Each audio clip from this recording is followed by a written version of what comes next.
I don't know what they stand for. They're only known only because of their royal titles, but they don't give a damn about the royalty. So they've used the royalty and they've done nothing for the royalty. So it's not an impressive couple. There's no two ways about it. Harry and Meghan aren't givers, they're takers. And Netflix is just about to learn that very painful lesson.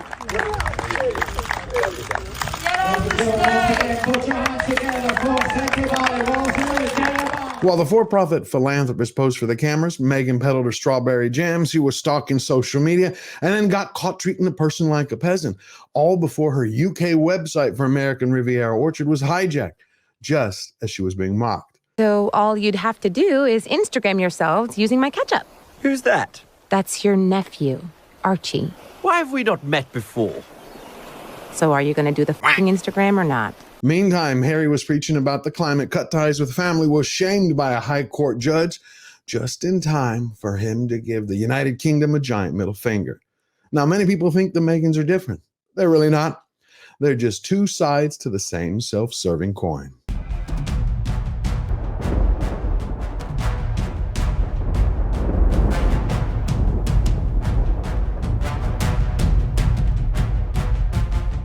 What's going on, everybody? The real problem with Meghan and Harry? Well, it's Meghan and Harry. The couple care about nothing and no one. They only live for cash and only love the spotlight. You never had a dream when you were a child to be something everyone else said was impossible? Like an astronaut, or prime minister, or masseur? I wanted to be a princess. Oh, well, you kind of fucked that up. Recently, the Meghans started the next stage of their Hollywood hustle. They kicked it off by abusing their family. And many people didn't take too kindly to that. Do you think Harry and Meghan are sort of good role models for the young people today? I think they're pathetic. Whoa. The pair of posers still refuse to learn. Neither of them. Now they want to package and brand themselves like average, ordinary, everyday common folk who just happen to live in multi-million-dollar mansion. Hello all. Sorry we're late. Our flight was delayed. And then people kept wanting to get a picture. Meghan, I'm begging you to stop now. A lot of people coming up to us. Uh-huh. Harry must really think that the world is truly dumb to listen to him. I mean, after all, look what we're talking about. A man who takes private jets to birthday parties only an hour away and then flies away to a UN conference on carbon. Yet you have this same guy thought it was a brilliant idea to lecture all of us about, of anything else, climate change. If we take a look at the big picture, each of us here today knows how important travel is. And as you spend this time together, I urge you to focus on what more can be done to ensure the travel and tourism industry continues to have a license to operate. Through the hard work and dedication of all of you here in this room, we're seeing firsthand the power of collaboration to make change happen. So we understand that it is crucial that we strive to do better by the people and places that we collectively depend on. Just wait, it gets better. Meghan has claimed for years that she no longer goes on social media. Yet, wouldn't you know, if we just take another look at that video about the man who treats private jets like they were Ubers, look way behind his head, all the way in the top shelf, you're going to see this framed art print. It's got 4 sketches of Meghan in 4 different designer outfits. That is from an artist who was discovered on social media. No way! Now, when Meghan was done, just for good measure, shopping online for an ego trip, she then decided to mock her titles that were gifted to her by monetizing them once again, all to peddle strawberry jam. You know what's funny? Her Montecito brand not only was roundly ridiculed, yet it motivated everyone in the United Kingdom to buy up, and empty every store shelf of the royal monarch's very own brand. Didn't see that one coming, no. That's just how life works. It's how it balances the scales. Because when people betray, there's a price to pay. It doesn't matter if it's backstabbing blood or a country. Karma never forgets, and neither does a nation. Prince Harry has now forsaken his home country, Britain. He now lists America as his primary residence. I reckon what he's doing here is trying to get ahead of the game when it comes to potentially being deported. Basically, the man baby told everyone to bugger off. So let's take a step back and look at the whole situation in context. You had the British taxpayers were picking up Harry's tab since the day he was born for decades. And then he married his other half, his bride, and then they had to pay her bills. That's at least until Megxit. Now you have King Charles and Princess Catherine are fighting for their lives battling cancer. Yet at this precise very moment, the boy who was butthurt over being born second decided to throw a temper tantrum. So what does that truly say about him? This is a clear case as someone who's never been told no. Now clear off and enjoy your Montecito life with your new family. You've turned your back on your royal one, so it's over. Why can't you just get on with your own life? It's pathetic. Go away. What makes matters truly worse for the Meghans is they cannot escape the contrast between their characters and that of the real royals. Take last weekend. You had Mr. and Mrs. Has-Been Never Was went on the hunt to find every paparazzi they could find. And then at the very same time, you had Prince William across the pond. He took out Princess Catherine's mother. They went to a pub in Norfolk to have a pint of bitters. No reporters, no press, no roaming paparazzi bothering them. Just two people having a relaxing, fun time at a local. And it's the same way that when they travel, both couples show what their character is by the decisions that they make.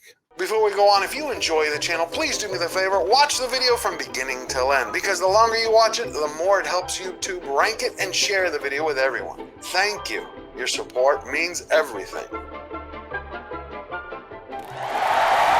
In the end, everything always comes out in the wash. The real trouble right now for the California chicken coopers is they spent the last 14 days unknowingly giving an uncensored insider sneak peek into who they really are and how they truly treat other people by completely ripping off their mask. Revealed how wounded Prince Harry chose the day he and Meghan were evicted from Frogmore Cottage as the start of his formal U.S. residence. I think Harry just showed his true colors. He wants absolutely nothing to do with the place of his birth, nor his family. And if you made a bet, probably they want nothing to do with him. He's no longer really welcome. I don't think that the King or Prince William take Prince Harry seriously when it comes to the future of the monarchy. I think that they consider him long gone. I really do believe that the consequences for Harry's choices are about to start bubbling to the surface. Look at next month. He's supposed to fly into St. Paul's Cathedral to talk about the Invictus Games. When, wouldn't you know, the hardest working member of the royal family was supposed to be there to greet him, Princess Anne. But as he's flying in, she's going to be flying out. And when he's packing his bags, she's going to be returning home. Is that consequence or coincidence? Or is it just the way life works out? Whatever the case, life exacts a cost for every choice. And ever since the dollar store duke decided to follow in the footsteps of his look at me leech, nothing's been working out. For instance, he was in court recently and lost his security case again, their right to appeal. The judge told him not only to apologize for breaking the confidentiality rules, but he also had to pay the court cost of £1 million minus 10%. But the judge didn't just leave it there. He served up Harry a slice of humble pie to go along with a side of wake up to reality sauce. Absolute humiliation for Prince Harry in the High Court. You're aware of his long-running battle to try to get the Home Office to give him armed police protection when he comes to Britain, along with his family. He's lost that case a couple of times now. Just put up, shut up, go away. You're not winning this case. It's long past time for King Charles to ask Parliament to strip the Montecito merchandisers of their titles, and then at the same time to make sure that the husband formerly known as Prince no longer occupies the position of Chancellor of State. See, he no longer should have that position. One, his residency as claimed is now in the USA, which means under UK law, without him being domiciled there, he cannot serve in that position. This is long overdue. Every one of Harry's choices, his actions, every attack he has made against the British royal family has led to this. And now everyone around the world is starting to notice that he's acting more every day like Meghan. America sees through Meghan Markle as Duchess branded a destructive force. Harry and Meghan are in for a very rude awakening because in the make-believe world of Hollywood that they live in and eventually want to rule over, a human being's value is only measured in viewership ratings and dollar signs. Outside of that, it's positive publicity and positive perception. So if perception is reality, then I got some bad news for the California chicken coopers and their rescue chickens. Their goose is already thoroughly cooked, especially in America. So Prince Harry has just filed paperwork saying that his official residence is in the US instead of the UK. Do you have any thoughts on that? The whole idea is just cares? The couple's Netflix series only has a few months left on its contract, and I really doubt that the streaming giant wants to renew with the couple. Seriously, after they see Harry's Polo series go belly up, because audiences are not going to want to waste their time watching half-wit play finger games with his best bud Nacho.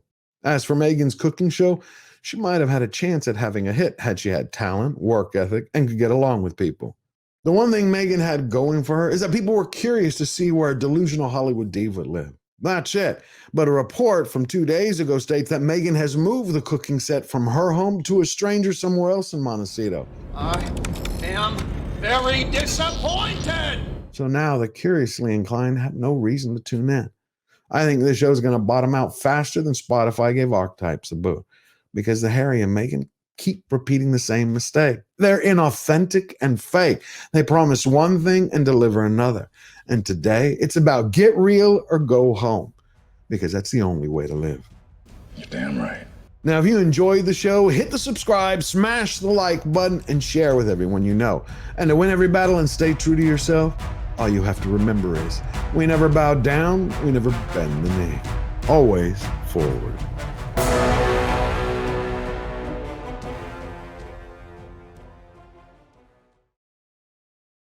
Do you think Harry and Meghan are sort of good role models for the young people today?